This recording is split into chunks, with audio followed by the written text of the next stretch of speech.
Hello বান্ধবী, আজকে তোর পরীক্ষা কেমন হয়েছে? আরে বান্ধবী, আজকে তো আমার পরীক্ষা অনেক বেশি ভালো হয়েছে। আমি তো 60টা প্রশ্নের ভিতরে 60টারই উত্তর দিছি। আরে বান্ধবী, আমি তো 60টা প্রশ্নের জায়গায় 8টা প্রশ্নের উত্তর দিয়ে দিছি। এখন কি কোনো সমস্যা হবে? আরে বান্ধবী, কোনো সমস্যা হবে না। তুইও গোল্ডেন প্লাস পাবি, আমিও গোল্ডেন প্লাস পাবো।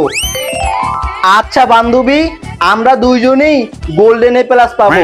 আচ্ছা বান্ধবী, এখন রাখি, পরবর্তী পরীক্ষার প্রিপারেশন নিতে হবে। আচ্ছা বান্ধবী, বাই। আমিও এখন পড়তে বসছি। কিরে বন্ধু, আজকে তোর পরীক্ষা কেমন হয়েছে? বন্ধু, পরীক্ষা তো অনেক খারাপ হয়েছে রে। আমি মাত্র 3টা প্রশ্ন লিখছি, পাশ করব কিনা শিওর জানি না রে। আমিও 3টা প্রশ্ন লিখছি, সবগুলা বানাই বানাই লিখছি, একটা হয়েছে কিনা শিওর জানি না রে। বন্ধু, আল্লাহ ভরসা রে, এছাড়া তো কোনো উপায় নাই। আচ্ছা বন্ধু রাখ, আমি এখন ঘুমাবো। আচ্ছা বন্ধু, আল্লাহ ভরসা, এছাড়া তো কোনো উপায় নাই রে। আচ্ছা বন্ধু, এখন রাখি, আমি এখন ঘুমাবো।